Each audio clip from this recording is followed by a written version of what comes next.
Bonjour Alécom les amis, aujourd'hui c'est la vidéo numéro 100. La centième vidéo, je vais entamer quelques cours pour vous donner les moyens de réparer une télévision du type CRT.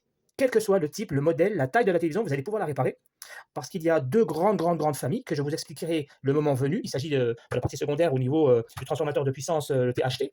La partie horizontale, il y a une particularité d'une télé à une autre. Ce sera le seul cas qu'il y aura à savoir pour pouvoir faire du dépannage correct. Avant de parler du dépannage, etc., donc on a affaire à une machine qui sera en panne. Et bien la machine, avant qu'on l'étudie en panne, il faut d'abord savoir quand est-ce qu'elle fonctionne, comment elle fonctionne lorsqu'elle est saine. Lorsque la machine est saine, que se passe-t-il? Eh bien, il y a une partie primaire qui travaille avec tout simplement une petite alimentation à découpage que je ne vais pas expliquer ici. Vraiment, c'est très simple, l'alimentation à découpage qui nous délivre une certaine tension, qui est en l'occurrence ici de 320 volts au primaire. Ben, ces 320 volts, ils sont découpés et ça nous crée ici un champ électromagnétique. Si tout se passe bien ici, on a un champ électromagnétique. Voilà, tout simplement. Eh bien, on va avoir un champ électromagnétique et de là, il va s'en découler une autre tension en sortie. Au secondaire, on va avoir ce genre de choses.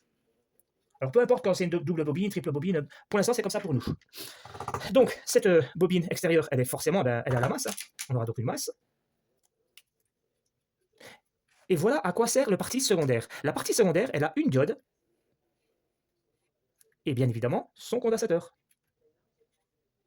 Et le condensateur, il va à la masse. Quand il va à la masse, je mettrai les trois traits comme ça, c'est-à-dire que c'est à la masse. Il y aura un condensateur.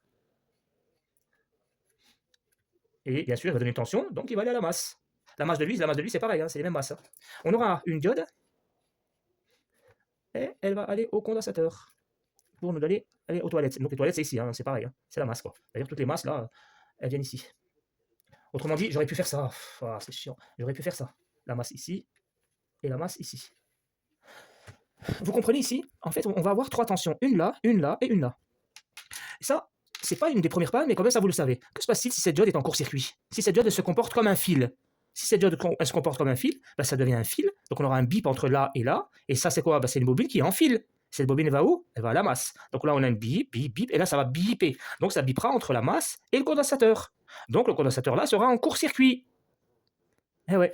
Si le condensateur là, il est en court-circuit, il va mettre tout le monde en court-circuit en fait. Ça va mettre toute la partie secondaire en court-circuit. Donc impérativement, ici, on va être amené à mesurer cette diode.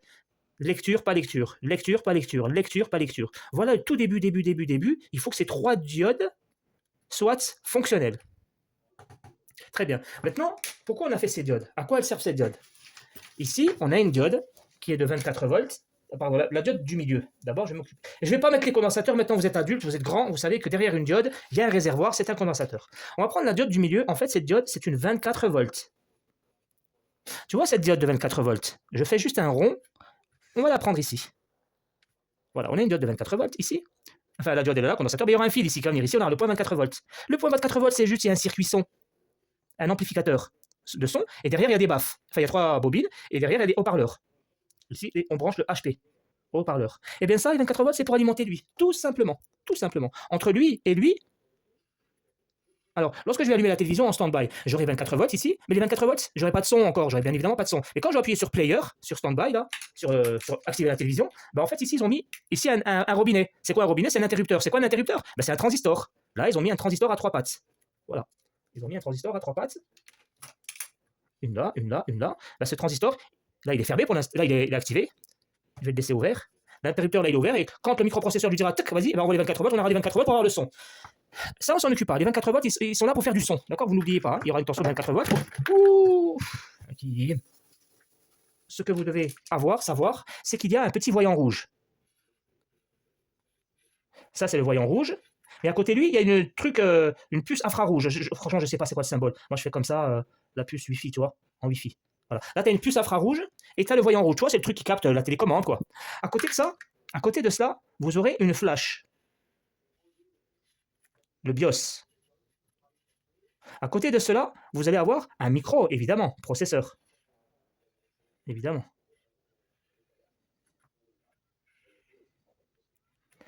Et vous allez avoir aussi un autre circuit, qui est le circuit RGB.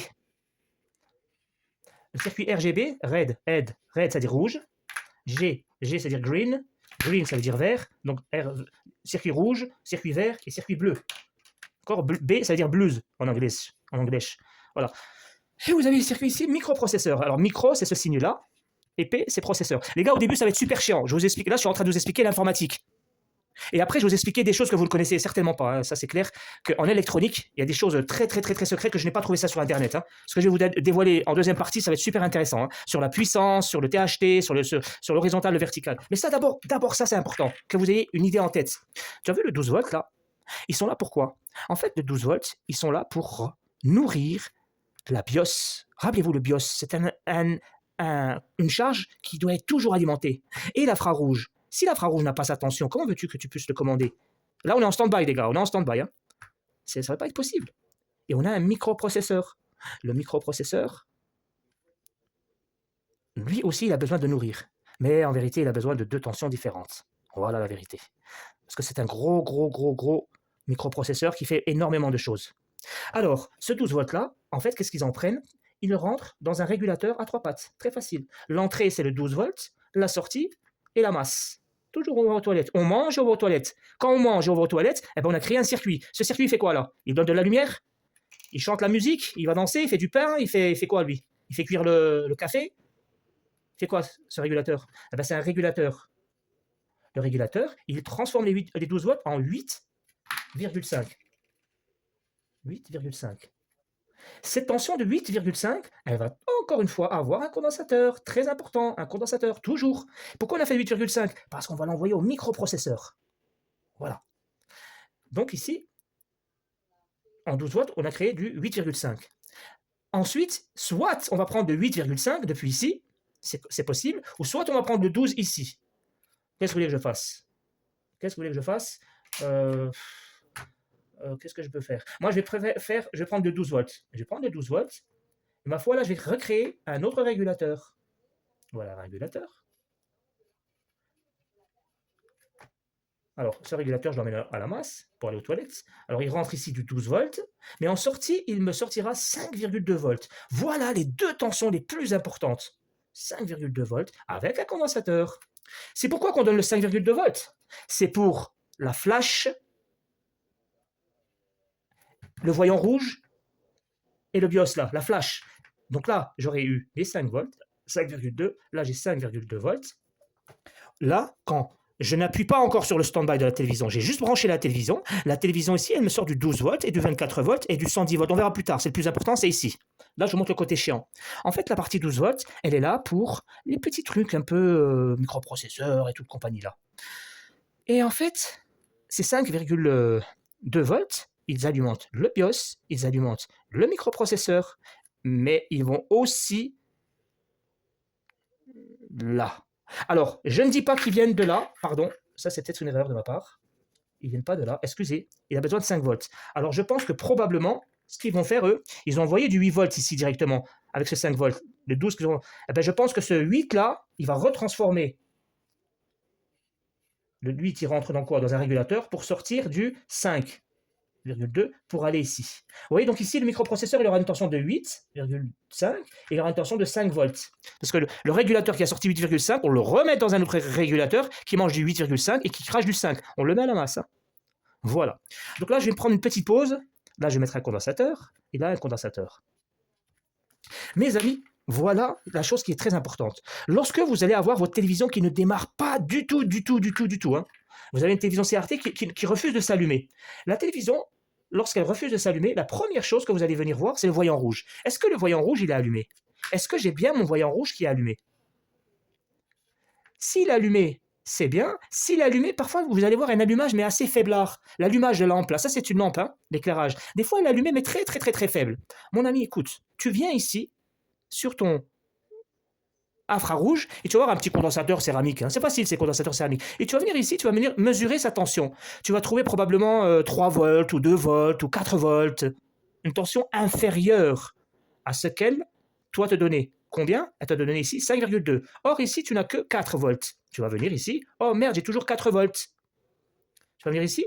Oh, j'ai bien 12 volts ici. J'ai bien 12 volts, mais en sortie, il me sort 4 volts.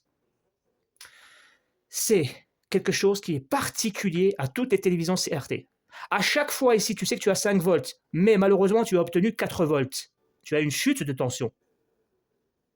Eh bien, là où tu dois avoir 5 volts, c'est lui le condensateur qui est défectueux. Le condensateur qui est là, S'il te donne 4 volts, ça veut dire qu'au lieu d'avoir par exemple 47 microfarades, eh bien, quand tu vas le supprimer, il va te donner 30 microfarades. S'il te donne 30 microfarades, c'est pour ça que tu n'as pas tes 5,2 volts. Donc, à chaque fois que votre lampe ne s'allume pas bien, vous allez contrôler le condensateur là et votre télé va démarrer systématiquement. C'est toujours des problèmes de condensateur, très souvent, les gros problèmes de condensateur avec les anciennes télévisions. Ici, c'est pareil. Le microprocesseur, je viens, il a passé 5 volts, il a passé 8 volts. Je viens en arrière, je regarde la source du régulateur. Est-ce que le régulateur est étouffé? Par exemple, si j'ai 6 volts, c'est que je vais avoir 6 volts ici à la sortie du régulateur. Alors pourquoi j'ai 6 volts ici? C'est parce que le condensateur, qui donne 8,5, est défectueux. Toujours vérifier le condensateur de la sortie du régulateur. C'est ça qui fait que la tension a baissé. Donc ici, nous avons programmé, nous avons alimenté un microprocesseur, nous avons la flash, n'est-ce pas, bien sûr. Le BIOS, c'est obligatoire, c'est lui qui va donner les informations, il va à la masse, lui aussi, il va à la masse. En fait, tous les circuits vont à la masse, c'est les toilettes. Si tu vois un circuit qui ne va pas à la masse, c'est-à-dire qu'il est HS, c'est impossible. Il fait caca, il fait caca, il fait caca, il fait caca, il fait caca, il fait caca. Non. Si la bobine, elle fait caca ici. Alors ce schéma-là, maintenant, qu'est-ce que vous voyez ici? Vous voyez un circuit RGB. Alors je rajoute, le RGB c'est ça. Vous avez 50 pins. Et lui pareil, le microprocesseur c'est 70 000 pins. C'est pas comme ça. Il y en a plein. Bien. Alors ici, vous allez avoir un circuit RGB. Le circuit RGB, on va en parler en toute dernière partie. C'est que ça c'est le circuit et en dehors du circuit, il y a une carte RGB. La carte RGB, c'est celle qui est reliée à la tétine de la télévision. Là où il y a le dépluxage de la lampe. En fait, on va voir ici des fils qui vont venir ici, qui vont nous permettre d'avoir ici on aura 3 transistors, transistor 1, transistor 2 et transistor 3. Il y en a un, ce sera pour le R, transistor pour le rouge, un pour le vert et un pour le bleu. Et chaque transistor là fera un certain découpage pour avoir en sortie, dans la télé, un éclairage bien particulier. Ça nous donnera une image. D'accord? Là, on a la partie dans le tube cathodique. Ça, on ne va pas en parler tout de suite. C'est pour vous dire, le RGB là, lui, il a aussi besoin d'une alimentation. Cette alimentation de la carte RGB, je ne veux pas dire de bêtises. Je suis désolé, les amis, je ne veux pas dire de bêtises. Il me semble que oui. Il me semble que le RGB, lui, il prend son alimentation du 12 volts. Oui, c'est ça. Le RGB prend bien la tension d'alimentation du 12 volts. Avec un interrupteur qui aura ici. Jusque-là, ça va.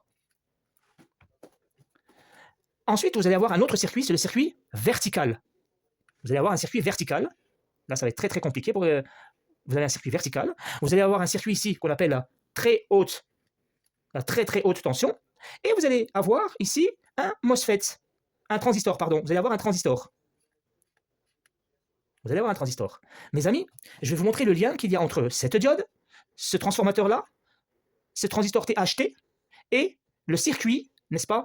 Le circuit vertical. Ça va être très compliqué de jouer avec tout ça, parce que le circuit vertical, en fait, il envoie ses signaux ici. Il envoie les signaux ici. Vertical. Ça, c'est le vertical. Là, c'est la partie horizontale. Donc ça, c'est la partie verticale et ça, c'est la partie horizontale. Les amis, regardez, la partie, maintenant, qui est la plus intéressante, c'est la partie puissance.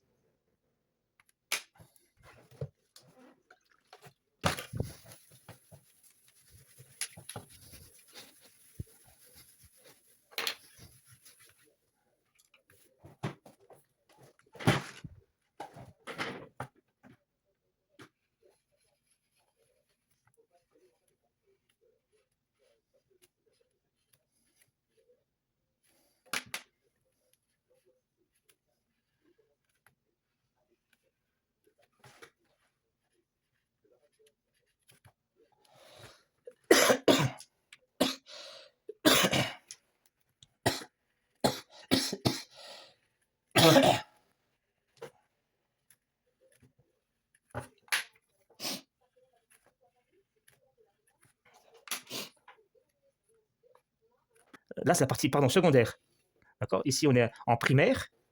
Et si vous êtes en secondaire, cette semaine, les gars, là, et pendant tout le mois de Ramadan, normalement, j'ai une personne qui va m'envoyer 4 télévisions CRT, des très anciennes télévisions. Essayez de comprendre ça, pour que quand je vais vous montrer les pannes, ça va vous être plus simple. Et croyez-moi, par rapport au LED, au LCD, QLED, plasma, une télé comme ça, c'est fait pour les enfants de moins de 10 ans. Ça, c'est un jeu pour enfants de moins de 10 ans. Il n'y a pas plus simple que ce que je vais vous expliquer là. Il n'y a pas plus simple. Ici, vous avez compris que vous avez fabriqué 100 volts. D'accord? On a ici 100 volts. À quoi sert ces 100 volts maintenant? Regardez qu'est-ce qu'on va faire avec ces 100 volts. Il ne faut pas que ça vous impressionne. Hein. Vous êtes arrêté là d'habitude, vous allez aux lampes, etc. Maintenant, vous avez quelque chose de nouveau. En fait, nous, on va allumer une télévision qui, elle, a besoin de lumière, mais avec une grosse puissance, très grosse puissance. Qu'est-ce qu'on fait? On prend un transformateur très haute puissance. On va prendre des 100 volts qu'il y a là. Les 100 volts qu'il y a là, depuis ce truc-là, ils vont aller dans un... Ça, c'est un transformateur de puissance, c'est le gros machin là, comme ça, là. Il y a des pins comme ça. Là, tu vois, les 110 volts, ils sont venus ici, direct, tu vois, bip, ici, bip. Et des fois, bon, il y a un fusible là. Mais on s'en fout, ça, les petites fusils, tout ça qui crame lui, c'est-à-dire qu'il n'y aura plus de continuité. Donc, il y aura des 110 volts qui vont venir sur la bobine première, là. Et bien sûr, bon, ça finit à la masse. Hein. Une bobine, elle commence à la masse. Le point noir, c'est la masse. Qu'est-ce qui se passe quand on fait ça? Eh bien là, il y a un champ électromagnétique. Oh, pardon, excusez-moi. Donc là, on est rentré directement les 110 volts sur la bobine. La bobine, qu'est-ce qu'elle fait de ces 110 volts? Elle peut rien faire. C'est du 110 volts alternatif. C'est du 110 volts continu. Ça, c'est une tension qui est en continu. La tension qui est de combien là? Elle est de 110 volts. Là, j'ai 110 volts, mais plate.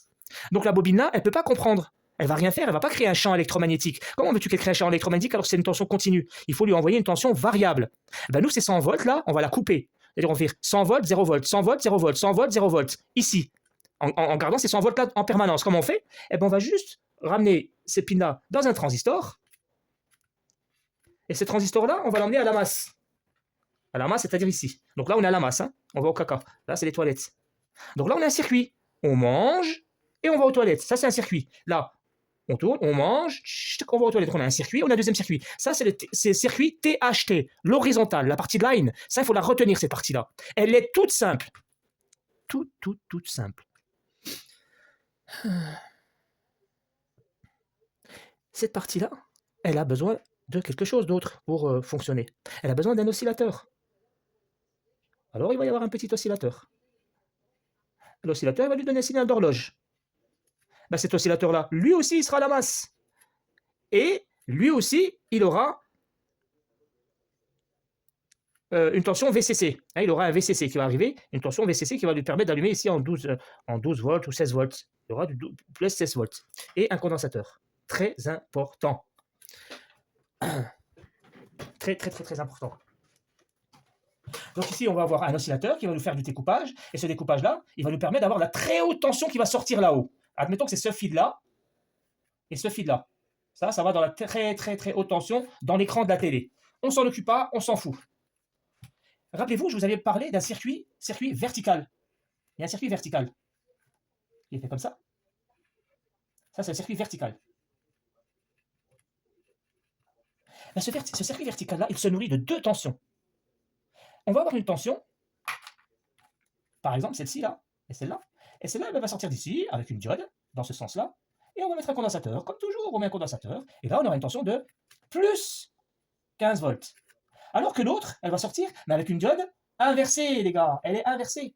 Et oui, elle est inversée, et elle a aussi une diode, un condensateur qui va à la masse. Et là, on a un condensateur qui va à la masse. En fait, c'est le transformateur, hein, c'est le gros transformateur de puissance hein, qui est là. Ben, lui, il y aura deux pins qui doivent aller de là.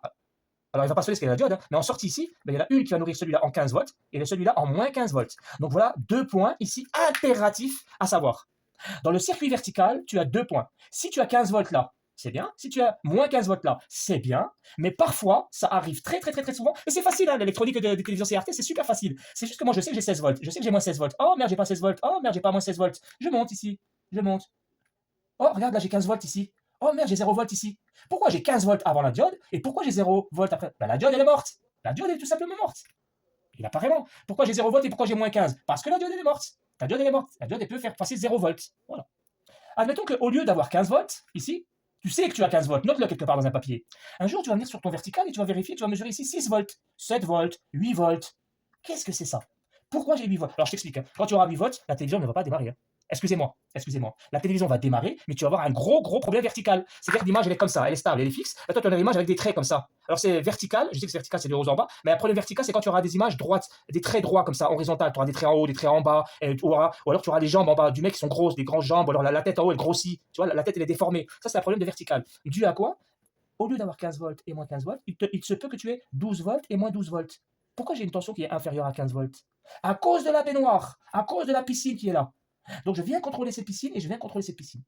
Et nous, comment on appelle ça? Quand on fait le bien aux gens, je ne sais pas comment on appelle ça, quand on veut faire le bien aux gens, si celle-là elle a 15 volts et si celle-là elle a 13 volts, à cause de son condensateur, moi, j'enlève ce condensateur-là, je remets un tout neuf, mais je remets aussi un condensateur tout neuf pour celui-là. Parce que je me dis toujours, quand il y en a un qui crève, l'autre, son frère, il va crever.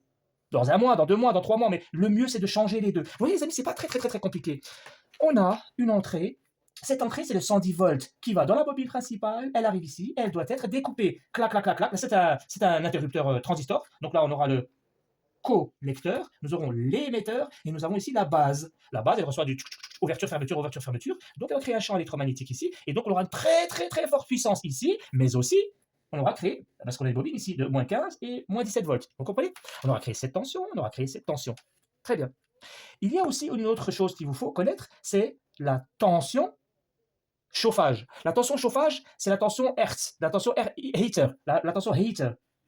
E-A-R, heater. En français, en anglais, on dit heater, la saison, heater. En français, on dit le chauffage, la température. Il y aura un point ici. Eh bien, ce point-là, lui aussi, il va aller dans la carte RGB.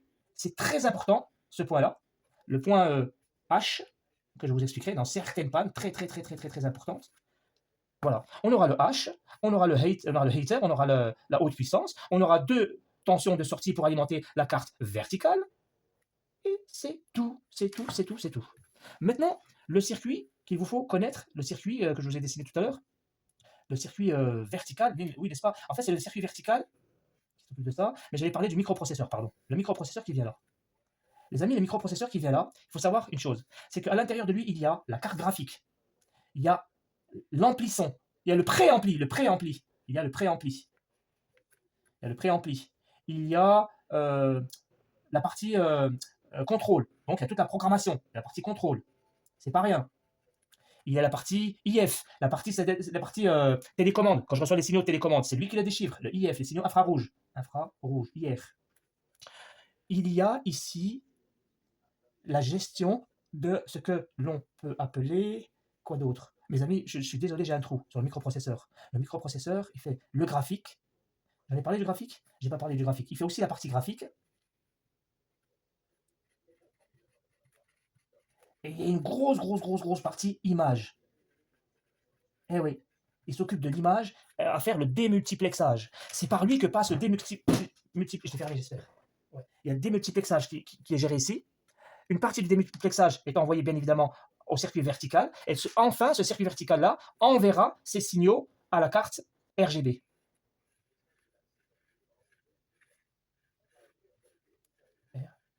RGB. Alors, je ne sais pas si c'est bien clair, si c'est bien compris, je referai un autre schéma. C'est une vidéo de 30 minutes, ça? Moi, je vais m'arrêter là tout de suite. Mais faites-moi confiance, dans la semaine-là, je vais vous faire un super bon schéma, c'est que vous compreniez ça. Hein. L'entrée, facilement, on a 110 volts. Bon, là, j'ai enlevé les 24 volts, et là, j'ai enlevé les 12 volts. Hein. Tu vérifies si tes 12 volts, ils se transforment en 5 volts, ils se transforment en 8 volts. Les 8 volts, ils vont sur le microprocesseur. Le 5 volts, ils vont sur le microprocesseur. Le 5 volts, ils vont sur le IRM. Le 5 volts, ils vont sur la flash. Le 24 volts, ils vont sur le circuit son. Hop, tu t'en occupes plus, place. Mais toi, tu vas venir sur le 110 volts. Je n'ai pas parlé des pannes, j'ai rien parlé. Hein. En fait, le gros problème que vous allez avoir, c'est toujours lui qui crame. Toujours lui qui crame. Vous avez lui qui va cramer. Ça, c'est en priorité. En deuxième temps, vous allez peut-être avoir un court-circuit. Quand lui crame, vous allez avoir un court-circuit ici, hein, directement. Bah oui, parce que lui, là, il est là. C'est comme si il était là, c'est pareil. Hein, parce que là, les 110 volts, il les reçoit là. Là, on a 110 volts. Quand lui, il est en court-circuit, bah là, tu as un court-circuit. Voilà pourquoi on aura un court-circuit là. Donc, on aura soit un court-circuit sur la diode là, soit un court-circuit ici, ou exceptionnellement, la THT, elle, parfois, il se peut qu'elle soit défectueuse.